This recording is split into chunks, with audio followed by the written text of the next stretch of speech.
Welcome to podcast number 4 in our series Colonies to Colossus, The Rise of a Giant. In this podcast, we take a look at the founding of the Plymouth colony. None of the other colonies has such a famous beginning as the Plymouth colony. We've all seen pictures of stern pilgrims aboard the Mayflower, fleeing religious persecution, landing at Plymouth Rock, and sharing that first Thanksgiving feast with the Indians. That story is essentially true, but there is so much more to the story. As with most of the colonies, the story of Plymouth begins in England. In the 1500s, King Henry VIII broke from the Catholic Church, and by the time James came to the throne in 1603, England had become a Protestant nation, but religious matters were far from settled. The Bible was available in English this time, and people were reading it and debating its meaning. Many people felt that simply breaking away from the Pope wasn't enough. They believed that the English church hadn't been purified enough, and that needed further purging of non-biblical practices and doctrines. The Pilgrims who later fled to North America were among these people. What particularly annoyed the king was the suggestion that many of these people made that the congregations ought to choose their church leaders. This had broad political implications. At this time in England, there was no separation of church and state. In fact, church was part of the state. The king and the high clerics of the Anglican Church were mutually supporting, and they had no desire to change that. They certainly weren't in a mood to give anyone the power to elect church leaders. King James was determined that there would be conformity in the Church of England, and he was determined to make everyone conform to its practices. He's reported to have said, "I will make them conform, or I will harry them out of the land." Royal disapproval of nonconformity was not new. During the reign of Queen Elizabeth, James's predecessor, a bill was pushed through Parliament requiring conformity in church services. Persons who refused to attend Orthodox services for more than a month could be thrown in jail without bail. They had 3 months to pledge themselves to conformity or leave the kingdom upon pain of death. So from the Crown perspective, the push for further changes in the way the church operated were not just seen as a religious matter, but as a seditious and criminal matter. So while leaving the church was illegal and could have consequences, actually speaking out against the church and the king on these matters could get you in a lot more trouble. There was one Scottish minister who published some tracts that were very critical of the king and of the way the church was organized. He had both his ears chopped off, he had his nose slit, he was flogged and thrown in jail, and later they branded him with 2 S's on his forehead, the SS standing for stir of sedition. So the penalties for nonconformity and especially criticism could be quite severe. It might be useful at this time to describe and talk about what the word Puritan means. The word Puritan does not describe a sect of Protestantism. Rather, it's a loose phrase that describes many people within the Church of England who felt that the church needed further purification, as we described earlier. The Pilgrims were simply one part of the Puritan movement. There were many others. Most Puritans were probably content to continue to attend services with the Church of England, hoping to reform them from within. But for the Pilgrims, the situation was intolerable. They felt it had become impossible to live the way they felt they should, at least as directed by what they understood from the Bible. They decided the thing that they would need to do would be to leave England. Of course, leaving England was hazardous too, because it was illegal to leave England without the permission of the king. After some discussion among themselves, they decided they would sneak out of England and go to Holland, or the Netherlands. We often call it Holland today. The reason for that was that the Dutch had become very tolerant of religious groups after their own experience being oppressed by the Spanish. The Spanish had attempted to force Catholicism on them, and it led to very bitter conflict and war. And so the Dutch, as a result, had a very tolerant, open attitude towards religion. Other religious dissenters had gone to Holland, and the Pilgrims felt like it might be a place to go where they could be welcome. Their first attempt to sneak out of England was a disaster. They had secretly bribed a ship captain to sneak them out of England, sell them across the ocean to Holland. Unfortunately for them, the ship's captain double-crossed them. After accepting their money, he turned them into the officials, and that caused quite a bit of trouble for a while. In Holland, they did find acceptance, and they were allowed to practice as they desired, but there were also problems. For one thing, they continually lived on the edge of poverty. It was very difficult to make a living there for them, being new people and from a different country. Even though they found other religious dissenters there who welcomed them first, They didn't always get along with the other dissenters, and in fact, there were factions and internal strife within their own ranks about how best to apply and to live the kind of community and lifestyle that they felt the Bible required them to do. One of the things that particularly concerned the Pilgrims was that their children would be absorbed by Dutch culture and that they would not carry on the religious traditions that they were trying to teach them. The children were already learning to speak Dutch and seemed to be losing their identity as Englishmen.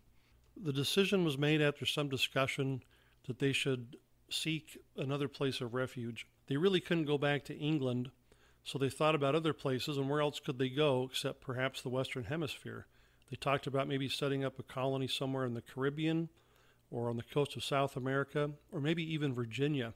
They worried about going to Virginia since Virginia was mostly Anglican or Church of England, and they might suffer persecution there as they had in England. They sent agents to England to try and get a patent or a charter from the crown, and that didn't really happen the way they wanted. To make a long story short, they were able to make contact with a man named Thomas Weston. Weston had put together a group of investors. They set up a company. They wanted to set up a colony somewhere in the northern part of Virginia. And keep in mind that back then, Virginia included almost all of the east coast of what is today the United States. In those early days, it was all called Virginia. The Pilgrims entered into, at least reluctantly, a contract, one that they weren't entirely satisfied with Weston and his company. The company would pay for the cost of their fare across the ocean, as well as setting up some supplies and other things. And the Pilgrims agreed that they would turn over a certain amount of produce and other things to the company. After all, this was a money-making venture for the company. And even though the Pilgrims were leaving for religious reasons, there was still a money-making, profit-making motive behind setting up the company. The Pilgrims were loaded aboard two ships, the Mayflower, of course, that we all know of, and also the Speedwell. The Speedwell had trouble and had to go back, and they couldn't use it, so the Mayflower crossed the Atlantic alone. It was almost a 2-month voyage to get across the ocean at that time. The travel across the ocean was very perilous. There were large storms that came up, and it was not uncommon back then for ships to pitch and roll, some of them almost completely on their sides or to be washed over with water. And you could tell from the journals how frightening this must have been for the people aboard the Mayflower. The storm was so severe that one of the main beams inside the ship cracked, and they ended up having to repair it. Luckily, they had what they needed.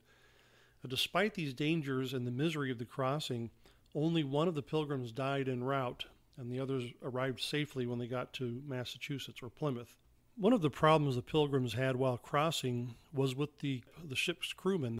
The ship crew was not particularly interested in religious issues. They were not sympathetic to the Pilgrims. They were seamen, and there's a story that one of the crewmen, a particularly large fellow, would give them trouble, swear at them, and cause trouble.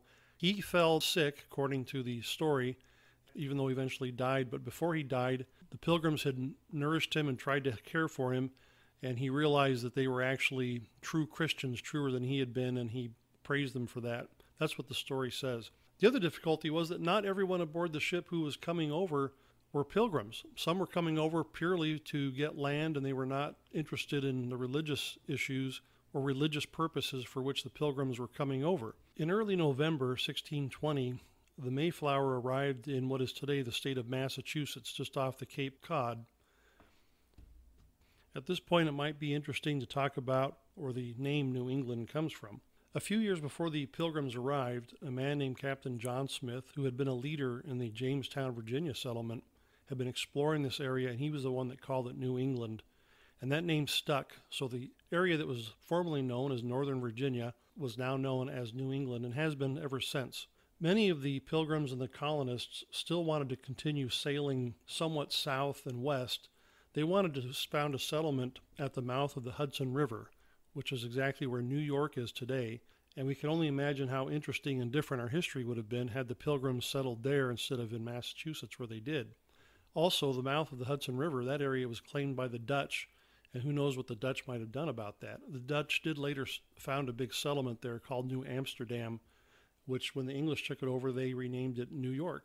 Whatever the circumstances, the decision was made to stay there and try and seek a place to settle there where they were at. They sent exploration parties, both by land and water, around the Cape Cod area to see if they could find a place that they could set up a settlement. They ultimately did find a place, which today we call Plymouth, and the town is still there. One of the key things about Plymouth, it had a nice brook of fresh running water, which was important for a settlement.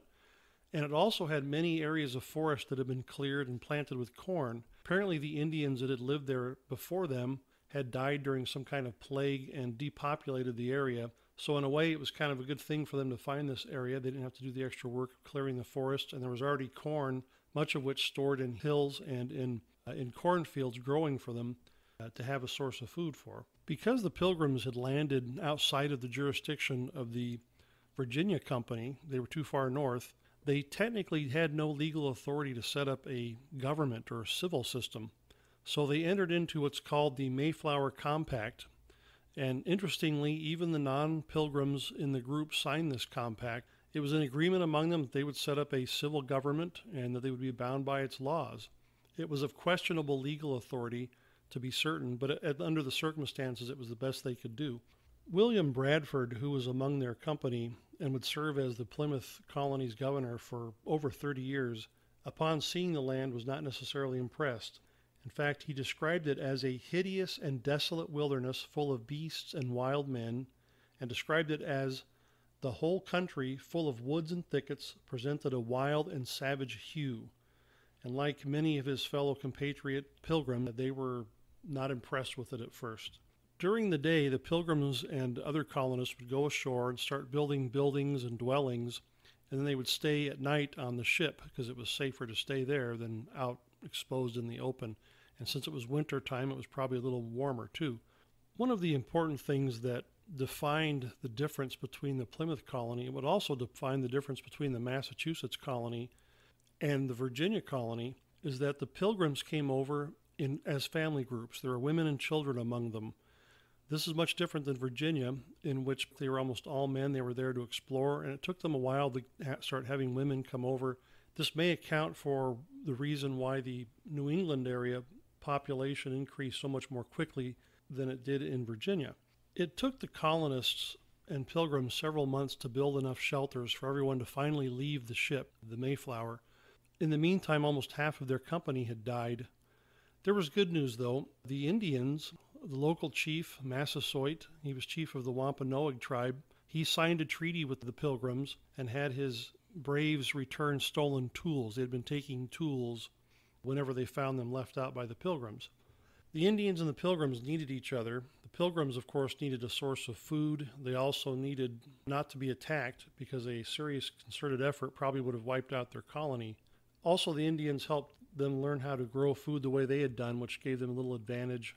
For their part, the Indians wanted the Europeans as allies. Massasoit's tribe, the Wampanoag, was frequently in conflict with other neighboring tribes, and they felt that by having the Europeans on their side, it would give them an advantage. So it was kind of a mutually beneficial treaty. It required them also to help each other in time of war significantly. In October of 1621, the Pilgrims decided to have a feast of Thanksgiving.